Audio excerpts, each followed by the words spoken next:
ጤና ይስጥልኝ ተመልካቾቻችን፣ ዜና በምልክት ቋንቋ ቀርባሉ። የኢትዮጵያ ብሮድካስቲንግ ኮርፖሬሽን እየተገበራቸው ያሉ የሪፎርም ስራዎች ጥቅምን ያስቀደሙና የሀገርን ጸጋ የሚገልጹ መሆናቸውን የሕዝብ ተወካዮች ምክር ቤት አባላት ተናግረዋል። ምክር ቤቱ ትላንት ዕለት የኮርፖሬሽኑን ያጸደቀቻቸውን የስራ አመራር ቦርድ አባላት የተጀመረውን ሪፎርም እንደሚያስቀጥሉ እምነታችን ነው ብለዋል።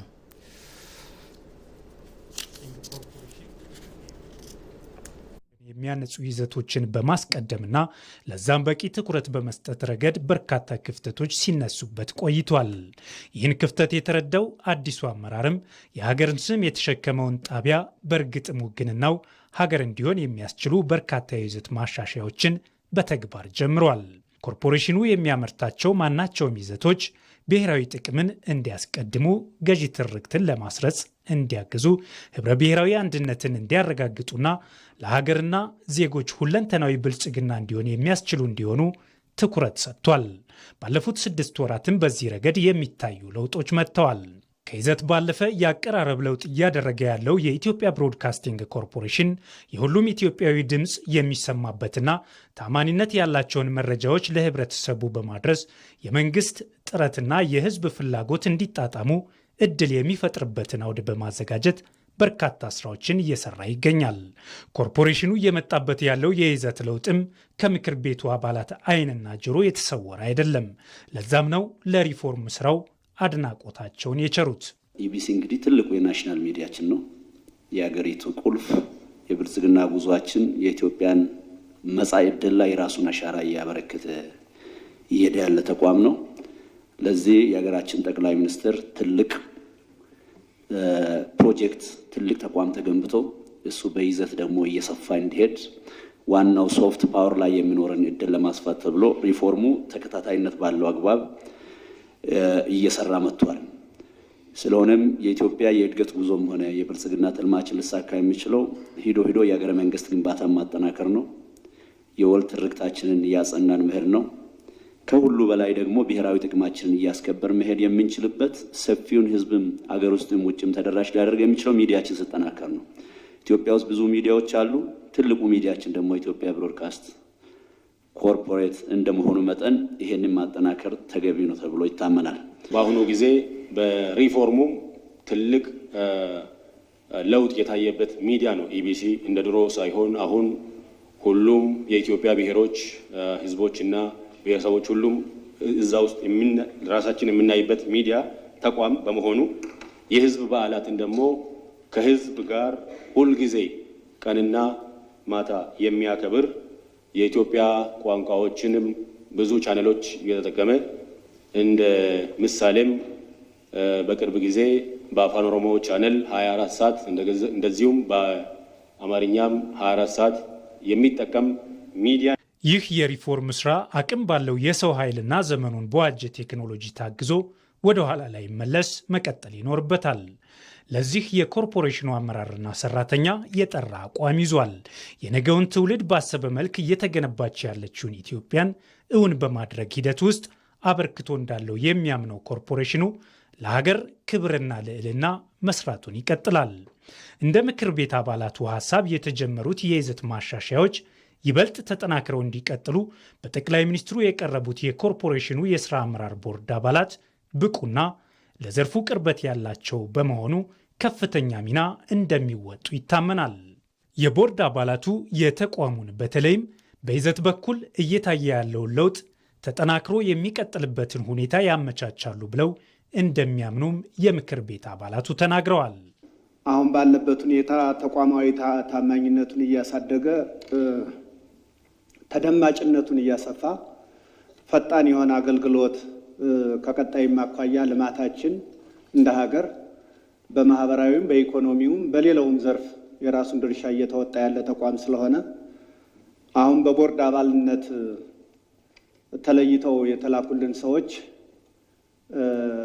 በእኔ እይታ አንደኛ የስራ ልምዳቸውም እዚሁ ጋር የተያያዘ፣ በሌላ መንገድ ደግሞ የስራ ልምዳቸው ብቻ ሳይሆን በአብዛኛዎቹ የምናውቃቸው ናቸው። ሁሉም በዛ መንገድ የተቃኙ ናቸው።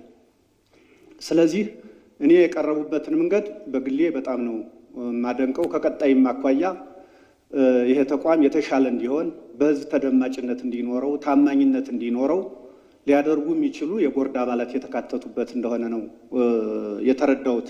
አንዱ ሚዲያ ኢንዱስትሪ ዝም ብሎ በፖለቲካ ወይንም በካድሬነት ብቻ አይመራም፣ ፕሮፌሽን ይፈልጋል። በሌላ በኩል ደግሞ የአገር ጥቅም የአገር መንግስት ግንባታ ደግሞ በያዝነው ፖሊሲ ፍሬም ውስጥ ደግሞ ጠንካራ ሆኖ መሄድ መቻል አለበት። ይህንን ሚክስ ባደረገ አግባብ ነው ክቡር ጠቅላይ ሚኒስትሩ የላኩት ብዬ አምናለሁ። በሚዲያ ኢንዱስትሪ ውስጥ ያሉ ቅድም ስማቸው እየተጠሩ የነበሩ አካዳሚሽያን፣ በሚዲያው ዘርፍ ላይ የካበተ ልምድ ያላቸው ሰዎች የተካተቱበት ብቻም አይደለም፣ አገሪቱን በትምህርትም በተሰጣቸው ሹመትም ፖሊሲን እያስፈጸሙ ያሉ ሚኒስቴር መስሪያ ቤቶች ሚዲያን በአግባቡ መጠቀም ሌሎችም እንዲጠቀሙ የተለያዩ ሀሳቦችን ማመንጨት የሚችሉ ሰዎች የተካተቱበት መሆኑን ታሳቢ ተደርጎ የመጣ መሆኑ ነው። የታጩት ቦርድ አባላትም በትምህርት ዝግጅትም በስራ ልምዳቸው ይሄ የተጀመረውን የኢቢሲ ሪፎርም የሚያስከትሉ ስለሆኑ እንደግፋለን ማለት ነው። የኢትዮጵያ ብሮድካስቲንግ ኮርፖሬሽን እየተገበረ ያለው ሪፎርም ሀገርን በሚጠቅምና ሁለንተናዊ ብልጽግናን በሚያረጋግጥ ሂደት ውስጥ በጉልህ እንዲታይ ዛሬ ሹመታቸው የጸደቀው የስራ አመራር ቦርድ አባላቱ ሚና ከፍተኛ እንደሚሆን ይጠበቃል። የተቋሙን ስትራቴጂካዊ አመራር ማጠናከር፣ ለህዝብ ወገንተኝነትና ተአማኒነቱን ማስቀጠል ሌላው ለስራ አመራር ቦርድ አባላቱ የተሰጠ የቤት ስራ ነው። በተለያዩ አካባቢ የተከሰቱ ግጭቶች የአገርን አንድነት ለማዳከም በውጭ ጠላቶች የሚደገፍ መሆኑን የቀድሞ ታጣቂዎች ገለጹ። ከሁሉም የሚቀድመው የሀገርን ሉዓላዊነት መጠበቅ መሆኑን የተረዱ ታጣቂዎች ወደ ሰላምና ውይይት እየመጡ ሲሆን በመንግስት በኩል አሁንም ለውይይት በሩ ክፍት መሆኑን ተገልጿል።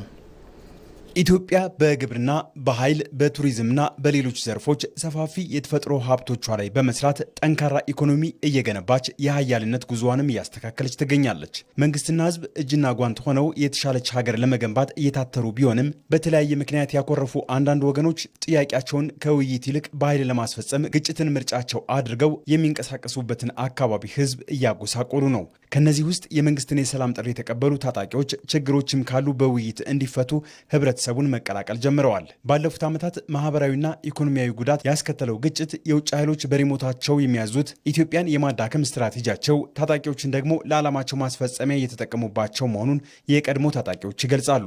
በውጭ ኃይሎች በውስጥ ኃይሎች ተጠልፏል ተብሎ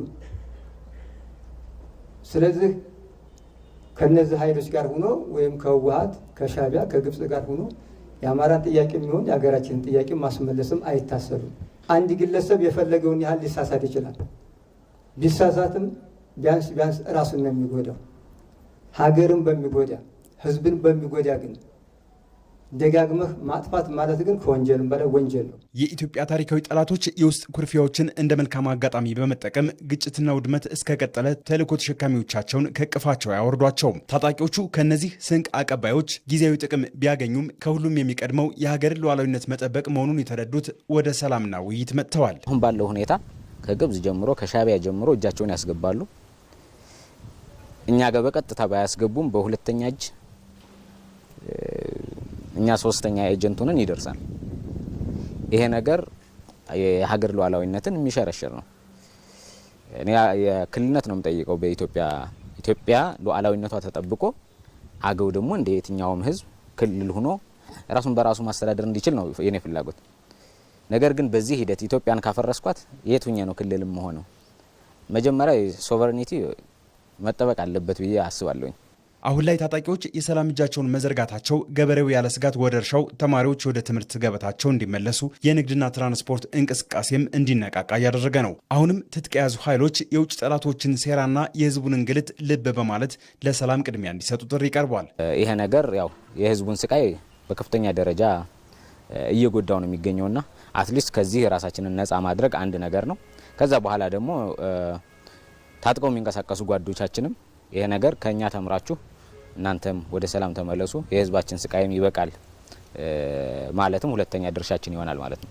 ህዝባችን ነው እየጎዳን ያለው። መኪና መንገድም ብናስቆም ሆስፒታልን ብናስቆም ትምህርት ቤትን ብናስቆም የግብርና ተቋማትን ብንዘጋ የራሳችን ጉሮሮ ነው እየዘጋን ያለው። ስለዚህ ይሄን የሚያደርጉ አካሎች አሁንም ቢሆን እድሉን ተጠቅመው በአጭር ጊዜ ይሄ ሀገራችን ሊጠቅም የማይችል መሆኑን መረዳት አለባቸው ብዬ ነው የማስበው። በመንግስት በኩል ችግሮችን በውይይት ለመፍታት ወደ ሰላም ለሚመጡት ሁሉ በሩ ክፍት መሆኑን ጠቅላይ ሚኒስትር አብይ አህመድ ገልጸዋል። በውስጥ የውይይት በር ክፍት ማድረግ አለ። ዛሬ ባንዳ የተባለ ሰው ዛሬ ከኢትዮጵያ ተቃርኖ የቆመ ሰው ልብ ገዝቶ በቃኝ ካለ ሁሌ ክፍት መሆን አለብን።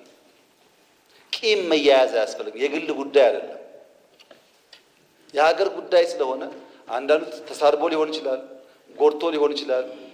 ልቤ ታድሷል፣ አእምሮዬ ተቀይሯል ካለ በራችን ክፍት መሆን አለበት። ይቅር ለማለት አላደረግንም። እኛ ይሄ ከእስር ቤት ጀምሮ ስንቱን ነው። ለምን ኢትዮጵያ አንተኛ ጉዳያችን ስም አይደለም፣ ጉዳያችን ስድብ አይደለም። ኢትዮጵያን የሚጠቅም እስከሆነ በይቅርታ ለማለፍ ዝግጆች ነን። የታጣቂዎቹ ወደ ሰላም መመለስ ከምንም በላይ የኢትዮጵያን ብሔራዊ አንድነት የሚያጠናክር ለውጭ ኃይሎችም ኢትዮጵያውያን የውስጥ ችግራቸውን በራሳቸው የመፍታት አቅም እንዳላቸው መልእክትን እያስተላለፈ ነው። በአማራ ክልል በጥቂት ትግል ላይ የነበሩ የቀድሞ ታጣቂዎች የምክክር አጀንዳቸውን ለሀገራዊ ምክክር ኮሚሽን አስረከቡ። የቀድሞ ታጣቂዎች ወደ ምክክር መምጣታቸውን ሁሉንም ወገኖች ያሳተፈ ብሔራዊ መግባባት ለመፍጠር የሚደረገው ጥረት ተጨባጭ ስኬት እንደሆነ ተገልጿል። በአማራ ክልል ከትጥቅ ትግል ወደ ሰላም የገቡ የቀድሞ ታጣቂዎች ጥያቄያቸው በምክክር እንዲፈታ በሀገራዊ ምክክሩ እየተሳተፉ ነው። ኮሚሽኑ ቀደም ሲል በትጥቅ ትግል ላይ የነበሩ ታጣቂዎችን በምክክር ሂደቱ ውስጥ እንዲሳተፉ ባቀረበው ጥሪ መሰረት አፋሕድና ሌሎች የቀድሞ ታጣቂዎች በምክክሩ ይፈታሉ ያሏቸውን ጉዳዮች ለይተው አጀንዳዎችን በማደራጀት ለኮሚሽኑ አስረክበዋል። በአማራ ክልል ያለው ችግር በሀገራዊ ምክክሩ መፈታት ስለሚችል ለምክክሩ ተዘጋጅተናል ሲሉም የቀድሞ ታጣቂዎቹ ተናግረዋል። በድርድር ችግሮችን ለመፍታት ጥያቄዎችን ለመፍታት አስበን መጠናል። እዚህ ከመጣም በኋላ ደግሞ እንግዲህ የናሽናል ዳያሎግ ቲም አጠቃላይ ሀገራዊ የሆኑ ጥያቄዎች ስላሉን ሀገራዊ የሆኑ አጀንዳዎች ስላሉን እነዚህ አጀንዳዎች ተመልሰው አይደለም እኛ በድርድር ወደዚህ የመጣ ነው፣ ወደ ሰላሙ የመጣ ነው። ግን ደግሞ ፕላትፎርሙን ቀየረ በመሳሪያ ከሚሆን በንግግር በውይይት መፈታት አለባቸው ብለን ያመንባቸውን ነገሮች ወደ ምክክር ኮሚሽኑ ይዘን መጠናል ማለት ነው። በዚህ ምክክር የሀገሪቱ ችግር ይፈታ ብለን እናምናለን። የሀገሪቱ ችግርም ከተፈታ የአማራ ሕዝብም ችግርም በዙ ይፈታ ብለን ስለምናምን ጥሩ ርቀትም ሄዷል ኮሚሽኑ ብዬ ነው የማምነው። የቀድሞ ታጣቂዎች ወደ ምክክሩ መምጣታቸው በክልሉ ያለውን ግጭት በሰላማዊ መንገድ ለመፍታትና ሁሉንም ወገኖች ያሳተፈ ብሔራዊ መግባባት ለመፍጠር ለሚደረገው ጥረት ተጨባጭ ስኬት እንደሆነም ተገልጿል። ከመዋጋት ይልቅ መዋየት ይሻላል ብለን ጥሪ ስናቅርብ ነበር። ያንኑን በተግባር አይተናል እና ከዚህ የተነሳ ለጀመርናቸው የሰላም ግንባታ ሂደቶች መሰረት የምጥል እንቅስቃሴ ነበር። አመጣጣቸውም ሰላምን መርጠው በሰላም አብሮ ከኢትዮጵያ ሕዝብ ጋር ብቻልን በተለይ በአማራው ክልል ትምህርት ቤት ተዘግቶ ያለበት ሁኔታ ነው ያለው። ትምህርት ቤቶቻችን ተማሪዎቻችን ወደ ትምህርት የሚመለሱበት መንገድ አዲስ ተስፋ ለመፍጠር የመጡበት ሁኔታ ስለሆነ እጅግ አስደሳች ነበር። ችግሮችን በጠመንጃ ለመፍታት መሞከር ዘላቂ አለመግባባትን የሚፈጥር በመሆኑ አሁንም በጫካ ያሉ ወገኖች ወደ ምክክሩ እንዲመጡ ጥረት እየተደረገ መሆኑንም ኮሚሽኑ ገልጿል። በጫካ ላሉት ወንድሞቻችን የምንችለውን ሁሉ ጥረት እናደርጋለን። እነሱ መጥተው በዚህ አካታች ሀገራዊ ምክክር ሂደት ውስጥ ተሳታፊዎች እንዲሆኑ እንዳይቆጫቸው ጊዜው እንዳያልፍ ለነሱ ምክንያቱም የዚህ የሰላሙ ተጠቃሚ መሆን አለባቸው፣ የልማቱ ተጠቃሚ መሆን አለባቸው እና እነሱም ደግሞ አጀንዳቸው በብዙዎቹ አጀንዳ እውነት ለመናገር ኢትዮጵያን የሚቃወም ሳይሆን ምናልባት አመለካከትን፣ ርዕዮተ ዓለምን፣ አስተሳሰብን የሚቃወም ስለሆነ መሰረታዊ ተቃውሞ ሳይሆን ሀገር ይፍረስ የሚል ተቃውሞ ሳይሆን አካሄዱ ይስተካከል የሚል ስለሆነ እንደው ይሄንን በምክክር ማስተካከል ስለሚቻል ዛሬውኑ እንዲመጡ ጥረታችን ይቀጥላል፣ ስራችን ይቀጥላል። ኢትዮጵያም ሰላም ታገኛለች። አሁንም በትጥቅ ትግል ላይ የሚገኙ ወገኖች ይህንን ታሪካዊና አካታች የምክክር መድረክ በመጠቀም ወደ ሰላማዊ አማራጭ እንዲመጡ ጥሪ ቀርቧል። በውጭ ያሉ ወንድሞቻችን ይህን እድል መጠቀም አለባቸው የሚል እምነት አለኝ። ስለዚህ ያኛው የሄድንበት መንገድ አሁን ባለው ሁኔታ የሚያዋጣ ነገርም አይደለም። የአማራ ህዝብም ምን ችግር እንደደረሰበት በዚህ 3 ዓመትም አይተናል። ሰላማዊ መንገድ መርጠን አሁንም የአማራን ጥያቄም ሆነ የሀገራችንን ጥያቄ ሰላማዊ በሆነ መንገድ ማስኬድ አለብን። በሀገራዊ ምክክሩ እስካሁን 90 በመቶ የሚሆነው ህዝብ ለምክክሩ ዝግጁ መሆኑን ኮሚሽኑ ገልጿል። በመጨረሻም በ39ኛው የአፍሪካ ህብረት የመሪዎች ጉባኤ ኢትዮጵያ ብሔራዊ ጥቅሟን በሚያስጠብቁ ጉዳዮች ላይ ትኩረት እንደምታደርግ የውጭ ጉዳይ ሚኒስቴር አስታወቀ።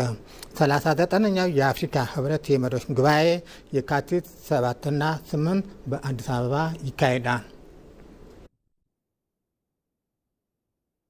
ሁሌም እንደ ስሟ አዲስ እየሆነች ያለችው መዲናችንም የአፍሪካ የዲፕሎማሲ መዲናነቷን ባሻገር የዘመናዊ ከተማ ልማት ምን እንደሚመስል በዚሁ አጋጣሚ ለሌሎች ሀገራትም ልምዶቻችንን የምናሳይበትም አጋጣሚ ነው የሚሆነው።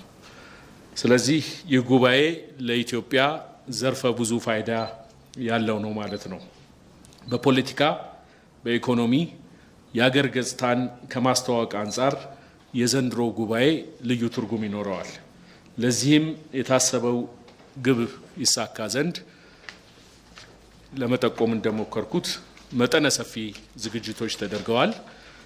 በፖለቲካ ዲፕሎማሲው መስክ ኢትዮጵያ በዚህ ጉባኤ ላይ ብሔራዊ ጥቅሟን የሚያስጠብቁ ጉዳዮች ላይ በንቃት ለመሳተፍ ከወዲሁ ዝግጅቷን አጠናቃለች። የአፍሪካ ህብረት የመሪዎች ጉባኤ አጠቃላይ የጉባኤው መሪ ሀሳብ assuring sustainable water availability and safe sanitation system to achieve goals of Agenda 2063 የሚል ነው የዘንድሮ መሪ ቃል። ኢትዮጵያ ደግሞ ከዚህ ከውሃ ጋር በተያያዘ በተለይም ደግሞ ከመሪ ሀሳቡ ጋር የሚስማሙ በርካታ ስራዎችን አከናውናለች። ኢትዮጵያ በውሃ ትብብር ረገድ ሰፊ ርቀት የሄደች ሀገር ናት። የናይል የትብብር ማዕቀፍ ወደ ኮሚሽን እንዲቀየር ብዙ የተጋች ሀገር ናት። በርካታ የታዳሽ ኃይሎች ፕሮጀክቶችን ተግባራዊ በማድረግ ለራሷ ብቻ ሳይሆንም ለጎረቤቶቿም የምትተርፍ ሀገር ሆናለች።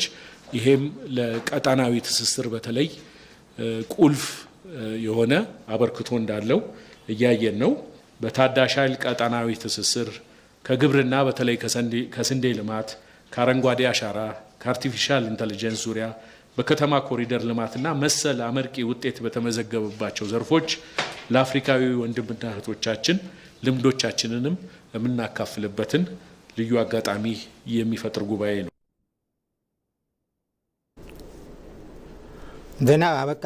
ከቀሪ ፕሮግራሞቻችን ጋር መልካም ቆይታ።